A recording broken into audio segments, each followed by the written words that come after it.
Hello everyone, I'm Zombie Pegasus and welcome to my anime journal. Today we will be talking about Tenku no Shiro Laputa. Laputa, one word, Japanese, not to be confused with the Spanish or Portuguese La Puta. Don't do that. Don't confuse them. I know it's a bad title, but that's what it's called. And however, the anime itself is not bad. It is actually fantastic. I'm pretty sure I actually saw this when I was a kid. Like I have very vague memories of like the train scene and stuff, and like some just like little bits and pieces. Like I probably saw it when I was younger, but just barely remembered anything about it. And anyway, but I saw it again as an adult, uh, last year, and it was great. So it's about a boy and a girl. It's actually one of the more romancy anime that Miyazaki's. I think this is Miyazaki's. Um, and so yeah, it's this boy and then this girl, very young girl with like braid twin tails, um, Shita, and she's like a princess and has this necklace that has magical powers that everyone wants, and so she has to protect it from being stolen because a lot of other people also want it. And yeah, it's a very nice story overall. It's very cool. All the special effects and stuff it's just cool, the animation that they do with this gem that like lights up stuff and whatever. Very cool. My words can't really do it justice, but anyways, it's a very nice watch to see. And yeah, it's very cute romance between two kids. I don't know, puppy love, I guess. It's nice. I would very much recommend it. The next, this anime I don't really want to talk about. It's like, it's illegal, but it's the boy who's the younger one. And it's hentai. Anyway, then we also have this one, which is a bit easier to talk about, called Miniskirt Gakuen, which is awful. It is, so the idea behind this is that there were probably, most likely, like a group of, I would guess, like college students who decided, hey, let's make a hentai together. This sounds like a great idea. I don't even know how to draw. And so they made this. But this is just my origin story for it. I'm not actually sure. And so you can tell that they're all amateurs. I'm not even sure how this got onto my anime list. I guess they must have published it as, well, I mean, it's published as an OVA. I guess they must have just gone to the right place to get it on DVD to distribute it. And so they did that. And so yeah, the animation, it looks very amateur. There was a 2-minute scene where there was zero animation, like none at all. Like it was just a still image that they were doing moaning noises over. I don't know why they thought someone would be aroused by that. They must have. Like they wouldn't have put that in there if they didn't expect someone to be aroused. But it's hilarious seeing what they thought would actually be entertaining. And it was entertaining, but in all of the wrong reasons. And one a little um, a little nugget of goodness of this is that it's actually consensual. So it's about a boyfriend and girlfriend who, do the deed together, which is nice. I mean, it's rare in hentai to get that. So, but it's done so poorly, it's not actually enjoyable for the sex. It's like you watch it to see terrible animation. It's some of the worst animation you could see in anime. Like, even Marzo Destruction has better animation overall than this does. So, if that's what you're looking for, then you come to the right place. Watch Miniskirt Gakuen. If you're looking for an anime to jack off to, then I'd choose something else. It would be hard to do it to this. And next we have Nausicaa, and this is a cool anime. So this is actually this isn't an original anime, but it's also not an adaptation of another work. It's an adaptation of Hayao Miyazaki's own manga. This one, Kaze no Tani no Nausicaa. And being this, it was actually created before Ghibli was even a studio, by a couple years, not by too long, but they didn't have a studio. They just made it. It's Studio Hibari that made it. So as we see here, there's no actual Ghibli in here because Ghibli didn't exist at the time. And so, Hayao Miyazaki he was a director, and so he was just working as an employee for them, which is neat. And so the story is about like this girl with a sword, and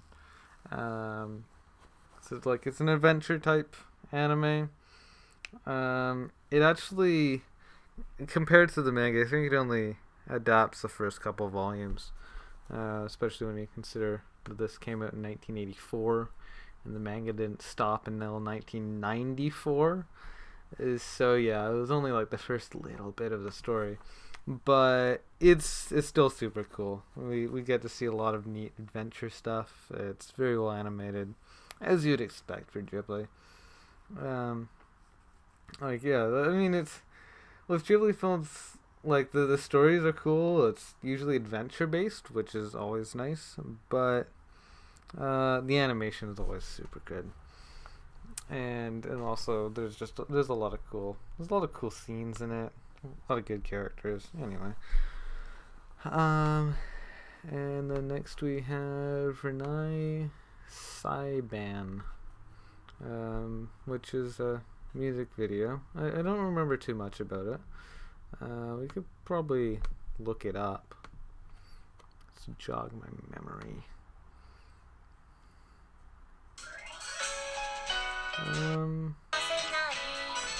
Oh, okay. So this is like a Hatsune Miku one. Yeah, that was. It was decent. It wasn't amazing, but it was an okay music video. And then we have this, also another Hatsune Miku one. It was fine. I don't remember a ton about it either. I mean, they're just music videos, right? Oh, Kanon, yes, Kanon 2006. Oh my god, I love this anime. So this is one of the trilogy of Kyoto Animation's adaptations of Key's visual novels, which I still need to finish. I still need to watch Air, but of the two I've seen Clannad and I've seen Kanon 2006. Not the original. The original is by Toei and it is terrible. But 2006. just from the cover, you can tell. Look at how adorable they all are. So you have Ayu. She considers herself to be a tomboy. She even refers to herself as Boku. But like visually, she's very feminine, and she's also very small, even though she's fairly old. Why does she like? Yeah, she's 17. She's 17, and look at her. 2006. Look at how small she is. Oh my god, she's adorable.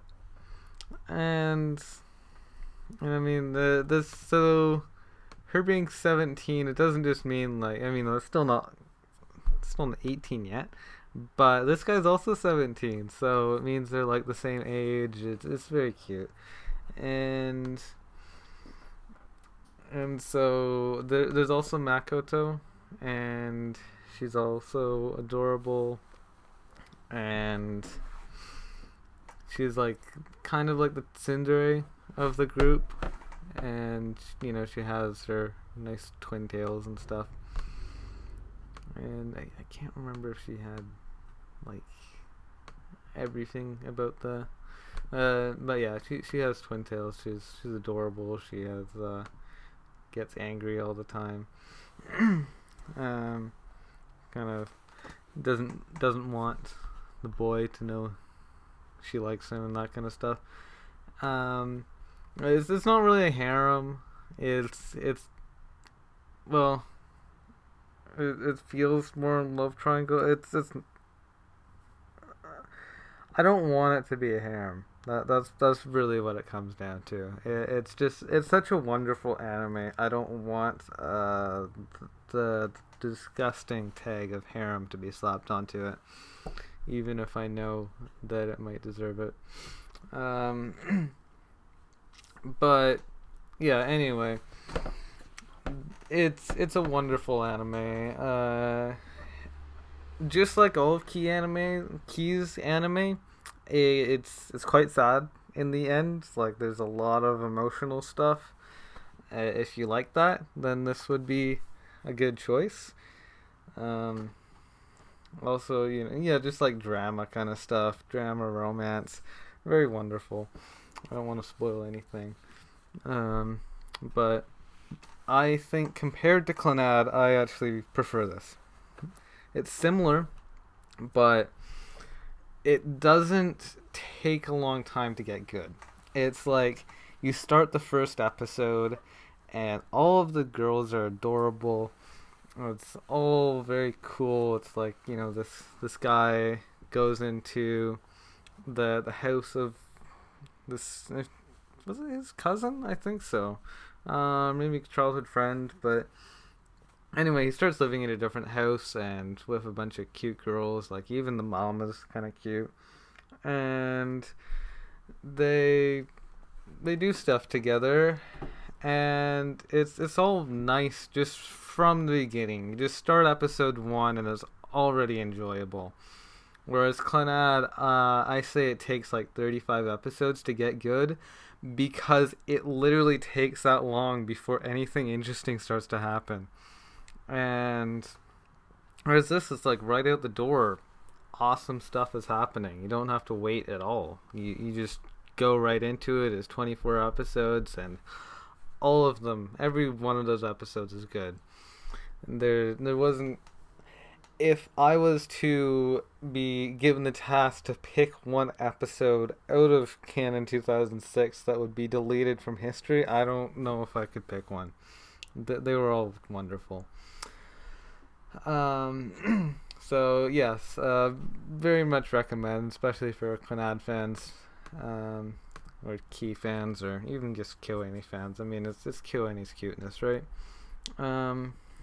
And then after that, I watched Cardcaptor Sakura Clear Card Arc, Clear Card Hen, and so this was fun. It's not as good as the original Cardcaptor Sakura. It's not the cell animated anymore. It's still cute. it.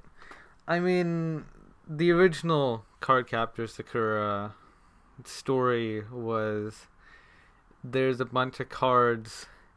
You Sakura let them loose, but it was really Karo's fault. But Karo doesn't have any ability to capture them, so it's like you're the only one here. You do the work for me, even though it's really should be his work to do. Um, but then here it's you know she has all the cards, but now they're turning into clear cards. Like she has to capture them again. Like it's kind of just recurring. I don't know. Like the story could really only happen once. I don't know. But there's a couple important things. The first one is that it doesn't feel like it's set in 2001 or wherever it's supposed to be set in. It's 2000. The first one was 1996, and she was 10. This is set when she is 14, which means that it would be around 2001. And but it's not really set in 2000. It's more set in 2016. They have she's a 14-year-old in the year 2000, and she has a smartphone. Like the kind of smartphone that didn't even exist at that time, but might have existed in maybe like 2002, 2003, but only for like businessmen. like there would be no way for a 14-year-old to get their hands on that kind of phone, especially like a middle class girl. Like she's clearly not rich. She's living a middle class lifestyle, and for her to get a smartphone in 2000 at the age of 14 doesn't actually make sense. And then we also see Karo-chan let me see, Cardcaptor Sakura smartphone. Like we see this, and it's just silly, because there's just no way of her actually having this. This isn't 2000 technology. Yeah, Karo-chan has like this headset, and then they show that they have drones, and apparently it was all Tomoyo's dad who invented like a full decade of technology single-handedly. Because that makes complete sense.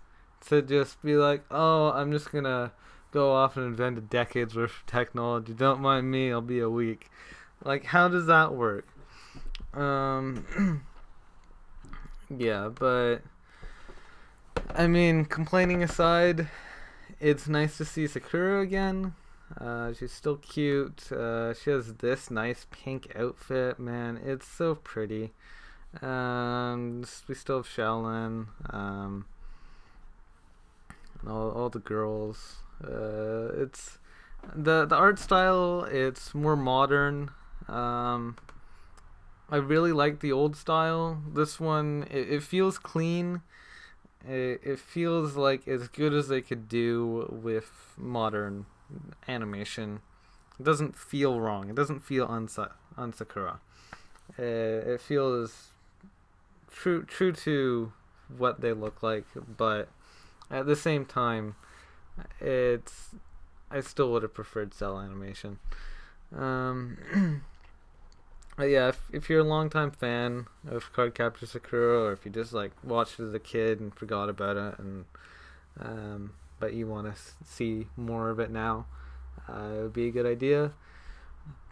You wouldn't want to watch the original one to watch this. Like it doesn't work that way. It's more of a nostalgia kind of thing.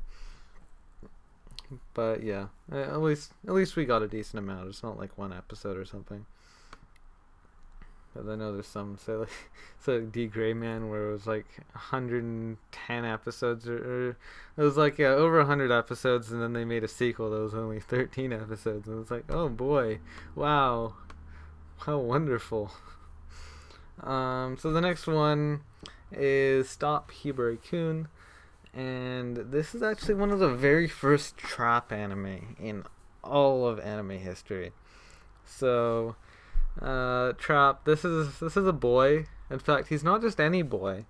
He is the son of a Yakuza member. Or in fact, let's see, this dude, Ibari Ozora, the father of Hibari and the head of the Ozora group. He expects Hibari to take over the group and worries about the group's future with Hibari's eccentric ways. He was in love with Kosaku's mother. He is haunted by the white crocodile curse. Oh my god, the white crocodile, where just like come on screen for no particular reason and do stuff. Anyway, so it there's one of the greatest things about this is, so if we do Hibari-kun, this has one of the like the most concentrated for great anime quotes. Just all of the quotes. Boy wearing a skirt is a full-blown pervert. I can't believe it. I fell in love at first sight with a guy. He got drunk and drowned in a rice paddy. Oh, and I forget why I did that one, but anyway, he still, and also for some reason, even as a trap, he wears pants. Very strange. You wouldn't usually see that in anime. A trap wearing pants while he's dressed as a girl. But yeah, it's if you like great quotes, another great one is Aramanga Sensei. That one has a lot of fantastic quotes. Also, Legend of Galactic Heroes, of course. That's gonna be, we'll probably talk about that eventually. Yeah, great quotes, good characters. So it's about this dude moving in with the Ozoras and falling in love with this boy. It is slightly gay. It's not yaoi, but it's definitely not straight. Yeah. Well, if you like traps, watch this. Or if you just like comedy, or maybe old anime, or if you like the history, see the history of traps. The very first one, the very first anime that truly made traps popular. I don't know if that's selling it for you, but I think it's cool. And after that, I watched Hello Jadoo. No, I do not recommend this anime at all, really. So this is terrible to watch, honestly. So just even the way to watch it is frustrating as hell. So it's 122 episodes, as it says here. And you'll notice I only saw 112 of them. What happened to the other 10? Well, 3 of them, oh no, 2 of them are movies. The other 8 are just, I don't know, they're literally nowhere. Maybe on someone's VHS or something. Someone recorded them probably. Not VHS, be just TVO, whatever. This is a recenter anime. You'll look at this air date, and it's like, that's not 2 years. Well, that's because this is actually 3 seasons. So they aired the first season in 2011, and then there's 3 separate seasons. The first one is 40 episodes, the second one is 60 episodes, and the third one is 20 episodes, but they're double length. By double length, I mean most of them are only like 11, 12 minutes each. I think they're all 12, but then the third season has 24-minute episodes. And so, yeah, so it's a long show. In the first season, I think around 90%.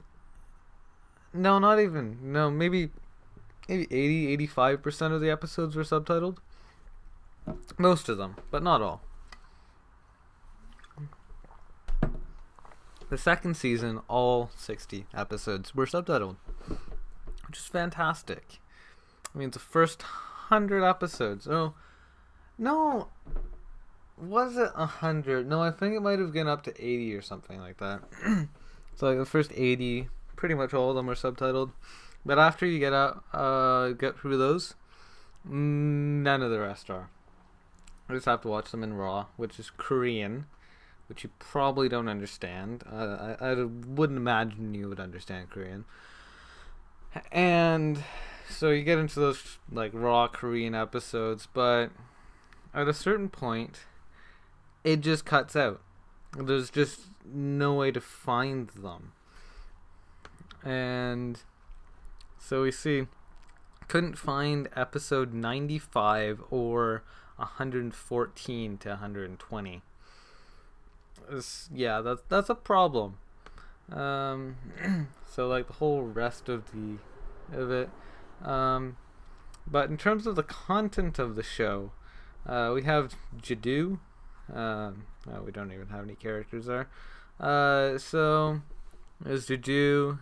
She's the main character. She lives in a poor family, and she's like a tomboy, self-proclaimed anyway. And yeah, she does stuff. It's intended as a humor. It's like a comedy anime, very slice of life. Literally no story. It feels a little like The Simpsons. Probably similar to Sazai-san, but I haven't seen Sazai-san. And yeah, it's there's humor in there that you can tell is Korean. They'll even have like translation notes sometimes just to explain the joke to you. And if you need the joke explained to you, it's just not actually that funny. You learn a bit about Korean culture, but do you actually enjoy the joke? Do you enjoy the humor in that joke if you needed it explained to you? I don't think you did. And so that's a bit of a problem. But yeah, the characters they're alright. They're not terribly written. You kind of get used to them over time, but I don't know, maybe that's just Stockholm Syndrome. You do spend a lot of time with them. But yeah, overall, it's not that enjoyable of an anime. I wouldn't recommend it. If you have the time, watch something better. That's my recommendation. Watch something better. In fact, that's gonna be my recommendation to this next one as well, Netsuzo Trap. And so this is it's a Yuli anime, and it's about these two girls. This pink-haired one has like the low twin tails, and this other one with the black hair. And I don't really remember anything about either of them other than they're somewhat attractive, but at the same time it's just kind of a garbage show. Yeah, there's not really a ton to like about this anime. If you really like Yuli, maybe go for it. I mean, Yuli anime are usually bad, so is this that much worse than the average? Not really. But if you're looking for something enjoyable, if you're looking for something actually good, no, this isn't the one you're looking for. So yeah, just don't. This is awesome. The Oz no Mahotsukai, which Nine Anime claims is dubbed. Or yeah, I think they claimed it was dubbed. Let me just check on that. I know this is unprofessional, but I don't care. And Oz no Mahotsukai. Yeah, dubbed. But this is actually not dubbed into English. It is dubbed into the Hungarian, which is annoying. It's actually kind of frustrating. Yeah, like if you look at this, you can tell that's not English. Yeah, so it's weird to watch something in Hungarian, but at the same time, I watch things in weird dubs all the time, so I don't really mind. Heck, I watched something in Korean that I couldn't understand, and I still finished. Well, I tried to finish it.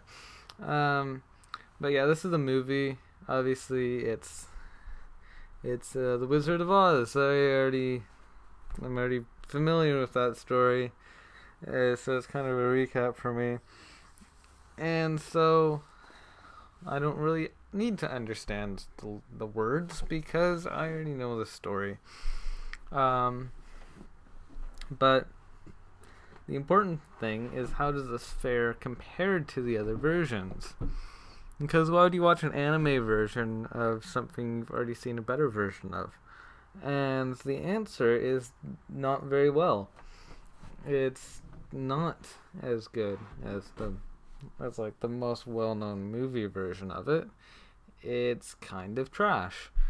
And so yeah, there's not really much point in watching it. I don't need to really, review it on its story because we already know the story. I don't need to review The Wizard of Oz as a story. I need to review it as an anime. And yeah, this anime version, it's just not a good version of the story. Also, obviously, the fact that I couldn't really understand what they were saying adds on to it being a less than pleasant experience. But yeah, anyway, this one's Dracula no Uta. It's not very good. It's about like, I don't know, a mosquito, I guess. Yeah, it's a Mino no Uta. Those are all terrible. And then after that, I watched Susume Carolina, and this is a very short ONA. It was alright. Short anime about a professional shogi player. Yeah, it was alright. Nothing to write home about. And after that, I watched Masamune-kun no Revenge, and this I at least have something to say about. So this is an anime about Masamune-kun and his revenge. And the reason why he needs to have revenge is because he used to be very fat and then started working out and now wants to get revenge on the people who made fun of him for being fat when he was younger, and just get revenge on society for making fun of the fat people. And then he makes friends with this girl this girl who in my opinion has kind of a nice fashion sense.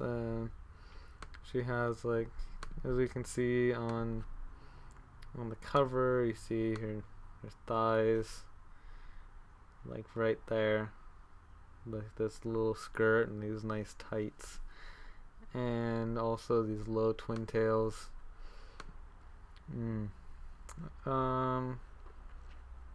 So yeah, she's pretty, and she also eats a lot. That's part of her character, that she she has a super high metabolism. So, you know, just to keep her alive takes way more energy than normal. I guess she just kind of radiates heat, which happens.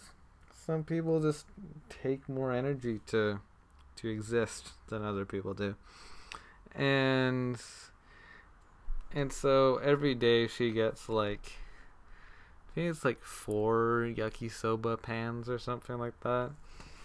It's a lot more food than a normal person would eat, and he kind of gets angry at her for doing that, as if it was just like, man, why do you get to eat so much and I'm not allowed to? But it's almost like he doesn't understand that people have different metabolisms. Like he thinks that she shouldn't be eating that much, which is wrong on him. You know, I mean, he's been cursed with a much lower metabolism, and that's what made him fat. So, yeah, you can understand why he would be angry, but at the same time, he's just kind of a bad character. Well, I mean, not a poorly written character, just a bad person, and and we don't always see that. We don't usually see the main characters being such a bad person. Usually it's like the main character is like this the hero. It's the person who you want to cheer for. But he's clearly not a good person. And so yeah. It's interesting in that way. But yeah, I mean, it's not an amazing anime. And most of us want a hero. They want someone who's good, who's we can kind of relate to. So even though I guess it's more interesting of writing, it's also not as enjoyable of writing. And yeah, it's not amazing. It's not an amazing anime. I mean, at least the art's good. And after that, I watched Hoshi, Neko, Fullhouse, which actually has nothing to do with Nekos at all. Or actually maybe like symbolically, but not like actual cats or cat girls. This is about a space pilot and named Yaoi. What a wonderful name. Hello, I am Yaoi. I hope I can find a Fujoshi because they like Yaoi. Okay, sorry. So yeah, he is lonely in outer space. He's literally alone in this giant spaceship, and nothing really to do around there. And so he finds like this distress signal that there's these 4 girls who need to be rescued, and so he goes out to find them so he can rescue them. And yeah, and then they kind of they thank him, but they also realize that he's definitely a pervert. And yeah, it's just this fun little anime. I liked it. It was fun. Would I recommend it? It's not a good anime, but it's fun. If you like these fun, kind of stupid old OVAs, then it's a great anime to watch. If you don't like stupid old OVAs, no, it's probably not the best anime to watch. And then after that, I watched this anime, Bosai Keihatsu Doga. And okay, this anime is Bosai Keihatsu Doga, or the Disaster Awareness Video, and I genuinely found this hilarious, and it's not meant to be. And so it's a disaster video. It's about How to survive an earthquake. Look at the PSA, the public service announcement. That is its purpose. It's just out there to tell people what to do in an earthquake. But what's wonderful is that it was translated. So in the 4 languages of Japanese, English, Chinese, and Korean, the video teaches how to be cautious in an earthquake. So it means that even though this is super obscure, no one knows about it, it has a dub. And so this, it shows how to survive different situations, and kind of just tells you stay put. That's what you need to do. You just stay put. You just find somewhere that isn't gonna fall on you, and you just stay there. And it even warns you things like, if it seems really bad, sleep over at work because there might be damage on the road. And it goes on for a full 4 minutes or something about that. It's crazy.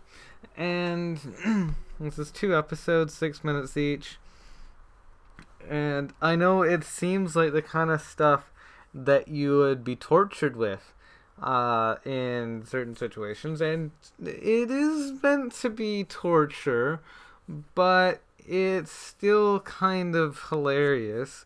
Part of it is that this English dub of it is so monotone. It's monotone to a fault. Where you have characters who are like, oh no, there is a building that is going to fall on me. This is so scary. And another character says, don't worry, it won't fall on you if you put a table over your head. It's worse than me. That's my best way to describe it. It is worse than me. And it's like they didn't even bother hiring voice actors. They just picked people off the street. And so, yeah, it's terrible, and that's why it's amazing. And so I would ironically recommend it to you.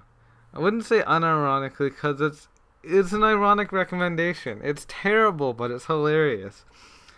And so yes, if you're looking for a good laugh, something to laugh at, for being just totally terrible, it's stuff that you either already knew or probably won't fit your situation. There's certain things about this that are specifically for this giant office building that's several stories tall, and there's so many people that it's hard to even find the right place to go under because someone's already taken it. And I mean, it's a problem in Japan, but over here, I don't know anyone who really works in an office. I know it's common, but it might not fit your need. Might not be all that important to you, but they think they spent a whole episode just on how to survive in a giant office building, which you most likely don't work in. So yeah, I mean, it's funny. I would recommend it. And this next anime I watched is called Boku wa Sonzai Shite na Kata. No English translation. They say the parent anime is this ONA. Anyway, this is a music video. And I know it gets a low score on here, but believe it, just trust me. It's a great music video. And it's very cute. If you see the 22/7 girls, 22 hours a day, 7 days a week. I'm not actually sure. Oh, 3.14. I'm not sure if that's supposed to be that. I don't know if this is pi or something, but anyway, 22/7. That's what these girls are called. Look at how cute they are. Look at how cute they all are. Look at them. They're adorable. And we get to see like a whole music video about these girls and them saying about how depressed they are and how life is still worth living even if you really do want to kill yourself. Those kind of, but they say it so happily. It sounds so happy. You just see these girls singing about the most depressing things.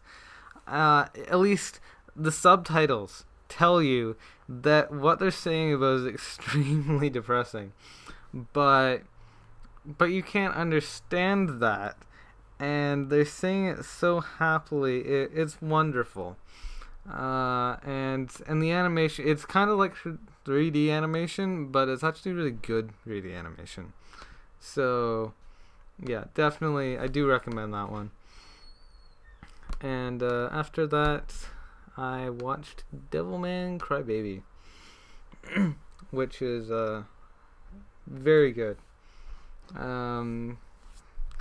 In fact, compared to the original, or at least compared to the OVAs, which I saw a while ago, the Crybaby one, the ONA, it's a lot better, at least in my opinion.